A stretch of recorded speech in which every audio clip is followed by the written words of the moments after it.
जो भी लड़के 80,000 लड़के जो क्वालिफाइड हो गए हैं सबको नियुक्ति करना है सरकार को, चाहे वो किसी भी तरह करे। बिहार में एक भी ऐसा वैकेंसी नहीं है जो कि बिना भ्रष्टाचार के चढ़े हुए होती है कि सब पास हो गए आप लोग की नौकरी तक पक्की है। इन्होंने यहाँ तक के कह दिया था कि दिवाली का मिठाई जो है आप अपने सैलरी के पैसे से खाएंगे। अच्छा, कौन से कॉल आता है 60,000 डिमांड की 30,000 पहले दे दीजिए। क्या पैसा किस लिए? ये आप मेरिट में शामिल हो पाइएगा, आपके पास करेक्ट इन्फॉर्मेशन है, सबका नौकरी पक्की है, लेकिन इस बीच में खेल हुआ जो उनको पता नहीं चला। गरीब आप जानते हैं कितना बड़ा है? मुझे पता है सर, हम इतने बेरोजगार हो गए हैं ना ये भ्रष्टाचार के चक्कर में कि ये छोटा पर्दा एग्जाम देने के लिए भी हम लोग को हाईकोर्ट जाना पड़ता है, सरकार समय से एग्जाम भी नहीं लेती है। आंदोलन के बाद आप लोग जो आंदोलन किए उसके बाद ऐसा क्या स्कैम हो गया कि आप पेपर लेके घूम रहे हैं? सर, मेरा नाम सुशील है, मैं कोर टीम का मेंबर हूं और यहाँ पे 21 जून को जो फाइनल रिजल्ट आया था उसमें यह डेटा पब्लिश हुआ था। डेटा में क्या था कि 24,598 कैंडिडेट को मेरिट लिस्ट 12 मार्च के अकॉर्डिंग और 6,077 21 जून के 3 सब्जेक्ट जो रिमेनिंग था उसके अकॉर्डिंग पब्लिश किया गया था। टोटल मिला के हो गया 30,676। अब हमारी बात यह है कि 37,000 वैकेंसी के अगेंस्ट में आपने फाइनल रिजल्ट दिया 30,676। जब हमारे पास आंदोलन के बाद 29 तारीख के बाद ये 30 तारीख को ये हमारे पास डेटा आता है, इसमें 80,402 कैंडिडेट को आपने क्वालिफाई किया है। तो मेरा क्वेश्चन ये है कि जब आपने ये डेटा 80,402 क्वालिफाई हैं तो इसमें पूरा का पूरा वैकेंसी फुल हो जाना चाहिए था, जो कि हुआ नहीं, बिल्कुल भी नहीं। आंदोलन करने की नौबत आ गई आप सभी को। 7,000 वैकेंसी इसमें खाली रह गया था। अगर 80,000 क्वालिफाई है तो किसी एंगल से भी 7,000 वैकेंसी खाली नहीं होगा। 37,440 वैकेंसी फुल होनी चाहिए थी।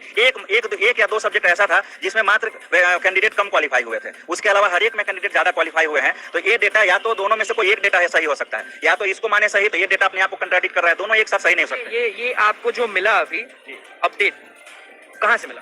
ये हमारे संजय सर हैं, अपर सचिव शिक्षा विभाग के, उनके ट्विटर हैंडल से मिला। ये बताइए डेटा कैसा है ना? तो इसमें देखिए कंप्यूटर का स्पेलिंग सही नहीं है, चल भी नहीं है और ये लॉजिकल भी नहीं है। कभी भी इतना आज तक पात्रता परीक्षा का रिकॉर्ड ही नहीं रहा है कि 15-17% से ज्यादा हुआ है। 50% ज्यादा क्वालिफाई इम्पॉसिबल है। क्वेश्चन भी इतने ईजी नहीं थे। और दूसरी बात कि मैं कंप्यूटर साइंस का खुद एक स्टूडेंट भी हूं और टीचर भी हूं, तो मुझे डेटाबेस का बहुत अच्छा नॉलेज है। ये डेटा के साथ छेड़छाड़ हुआ है, लेकिन अगर गवर्नमेंट को मैं ये बोलना चाहूंगा, गवर्नमेंट की तरफ बात पहुंचाना चाहूंगा आपके माध्यम से कि गवर्नमेंट अपनी गलती को सुधारे और डेटाबेस को ठीक करे। डेटाबेस को आप किस तरह से ठीक करेंगे वो खुद डिसाइड करें और बैकडोर वाले कैंडिडेट या जो पैराशूट कैंडिडेट हैं उन सबको बाहर करें और जेन्युइन कैंडिडेट को लाएं। इस कंफ्यूजन के बारे में आप क्या बोलेंगे? देखिए, ये कंफ्यूजन शिक्षा मंत्री हम अभ्यर्थियों को दे दिया गया है। ये हम लोगों में कोई कंफ्यूजन नहीं है। शिक्षा मंत्री जी कंफ्यूज होकर के इस तरह का ये चीज कर रहे हैं। मैं शिक्षा मंत्री से यही मांग करता हूं, आप जितने भी क्वालिफाइड अभ्यर्थी हैं आप सीट बढ़ाइए। जितना भी उत्तरवित हाई स्कूल है उसमें जो भी सीट खाली है, अभी भी 33,000 सीट उसमें खाली है, 37,000 ये है, तो लाखों की संख्या में माध्यमिक और उच्च माध्यमिक में सीट खाली है। आप सीट की संख्या बढ़ाइए और भविष्य में नहीं करके 7वें चरण में जितना भी 2021 तक का सीट खाली है सबको जोड़ते हुए आप सबको नियुक्ति। तो एक ट्विटर हैंडल आप लोग को एक झटका कह सकते हैं जो दे दिया।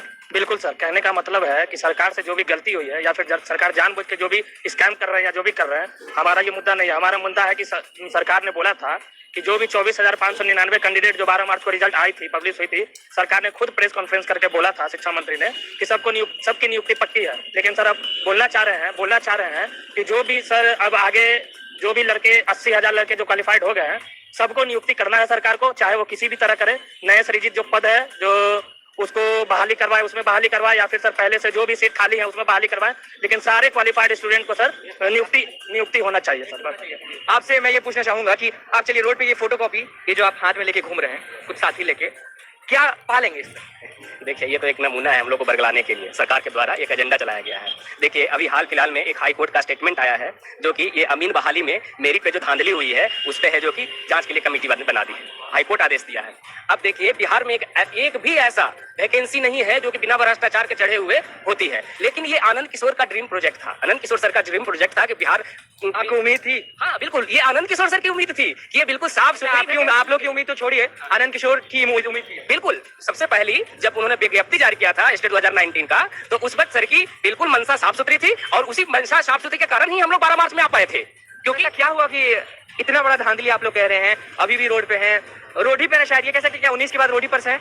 बिल्कुल हम लोग अगर रोजगार नहीं मिलेगा तो हम लोग बेरोजगार तो रोड पे ही आ जाएंगे ना। तो हम लोग को तो रोजगार मिल गई थी ऑलमोस्ट शिक्षा मंत्री के द्वारा पास हो गए कि सब पास हो गए आप लोग की नौकरी तक पक्की है। इन्होंने यहाँ तक कह दिया था कि दिवाली का मिठाई जो है आप अपने सैलरी के पैसे से खाएंगे, सैलरी के पैसे से खाएंगे, फर्स्ट सैलरी के पैसे जो आपको बिहार गवर्नमेंट की तरफ से देगी। इतनी बड़ी सौगात उन्होंने दे दी थी। क्या लगता है फर्स्ट सैलरी आप लोगों को, जितने भी लोग यहाँ पे हैं, कब मिलेगा फर्स्ट सैलरी? क्या लगता है?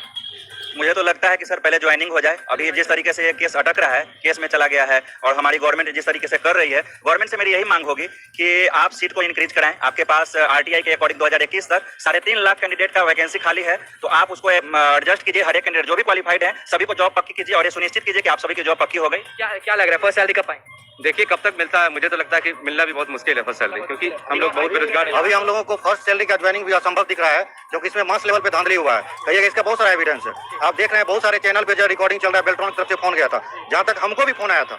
हम भी उस लिस्ट में है जो हमको भी कॉल किया गया था 12 मार्च से पहले। हाँ, कुछ नंबर से आप क्या है छूट रहे हैं, तो हाँ अच्छा, ड्रोन से कॉल आता है 60,000 डिमांड की 30,000 आप पहले दे दीजिए। क्या पैसा किस लिए? कि आप मेरिट में शामिल हो पाइएगा। क्योंकि वो ट्विटर पे जब उनसे पूछा जाता है क्या सर सभी विषयों के जितने भी अभ्यर्थी क्वालिफाई किए हैं सबकी नौकरी पक्की है, वो रिप्लाई करते हैं यस, तो हम उसको सही मानते हैं, वो सही है। उसके बाद कंप्यूटर साइंस का बच्चा पूछता है तो वो उसमें भी रिप्लाई आता है यस। तो मेरा सवाल ये है कि पहले कुछ और दिखाना और आप लोग जब रोड पे उतरे पूरे आक्रोश के साथ या फिर विनती के साथ कह सकते हैं, तो ऐसा क्या हो गया, उनको भय हो गया, डर हो गया कि एक बार ट्वीट करके आपको दिखा दिए ज्यादा? देखिए, हम कहना चाहते हैं कि जब 12 मार्च को रिजल्ट दिया गया 24,599 अभ्यर्थी क्वालिफाई किए, और जब 21 जून को रिजल्ट दिया गया फिर से दोबारा 3 सब्जेक्ट का, तो इस बीच में खेल हुआ है।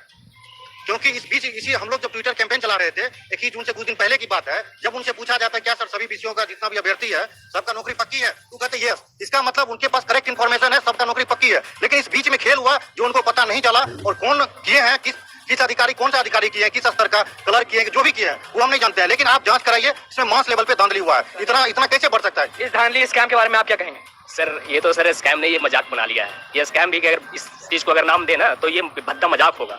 क्योंकि सर जिस टेबल से प्रेस कॉन्फ्रेंस हुई है उस टेबल पे बिहार के टॉप आईएएस में से 2 आईएएस बैठे हुए थे, एक आनंद किशोर सर और एक संजय सर। आनंद किशोर सर ने प्रेस कॉन्फ्रेंस को शुरुआत की। जो भी उत्तीर्ण हुए हैं अभ्यर्थी वो अपने विषयवार सीट से कम उत्तीर्ण हुए हैं, अतः इसे पक्की नियुक्ति समझी जाए। एक सवाल मैं पूछना चाहूंगा कि जब हर चीज आ चुका था, आप लोग आंदोलन पे उतरे, उसके बाद ये नया चीज क्यों आया? इसलिए क्योंकि वो उन्होंने इतने मास लेवल पे उस पर करप्शन किया है, इतने मास लेवल करप्शन कि उन्होंने अपने आप को, अपने ऊंचे ऊंचे औहदे पे बैठे हुए पदाधिकारी को बचाने के लिए ये देखिए इस तरीके का उन्होंने डेटा हड़बड़ी में जारी किया, जिसपे ना वो अपना शिक्षा विभाग का कोई पदाधिकारी का सिग्नेचर मतलब से जस्टिफाई करवा पाए और ना किन्हीं मंत्रालय से वो उन्होंने पास कर पाए। क्या करेंगे अब आप? तो ये तो सर इस तरीके का फेक डेटा जो वो जारी कर रहे हैं, कहीं ना कहीं हमारे सारे स्टेट 19 क्वालिफाई अभ्यर्थियों में कहीं ना कहीं वो भ्रम पैदा कर रहे हैं, और वो भ्रम हमें कहीं ना कहीं और बड़ा आंदोलन करने पर है, जो कि मजबूर कर रहा है। तो हम अब इसके बाद आप क्या करेंगे? पेपर लेके घूमेंगे? नहीं, बिल्कुल नहीं, हम हार मानने में से वालों में से नहीं है। हम बिल्कुल एक बहुत बड़े आंदोलन की तैयारी करने वाले हैं, जिसमें सिर्फ और सिर्फ स्टेट 2019 अभ्यर्थी नहीं, ये एक जो भ्रष्टाचार, जितने भी नियुक्तियों में भ्रष्टाचार हुई है, बहुत मास लेवल जिन स्टूडेंट के साथ भ्रष्टाचार हुई है, जो फेस किए ये प्रॉब्लम, हाँ, वो सब एक साथ आएंगे और ये गांधी मैदान भरने का काम करेंगे। जिस गांधी मैदान आप जानते हैं कितना बड़ा है? मुझे पता है सर, हम इतने बेरोजगार हो गए हैं ना ये भ्रष्टाचार के चक्कर में कि ये छोटा पड़ सरकार ने हमें 19 लाख रोजगार, उसमें सरकारी नौकरी भी शामिल है, उन्होंने देने का वादा किया था। हमने अपने सभी अभी छात्र, अभी हम सब लोग बिल्कुल छात्र हैं और फ्रेश छात्र हैं, हम लोग बेरोजगार भी है, हम लोग छात्र भी हैं और ऊपर से बेरोजगार भी है। एग्जाम देने के लिए भी हम लोग को हाईकोर्ट जाना पड़ता है, सरकार समय से एग्जाम भी नहीं लेती है। एक बार लेती है, एक बार में तो इसका एग्जाम क्लियर होता नहीं है, 4 बार में एक ही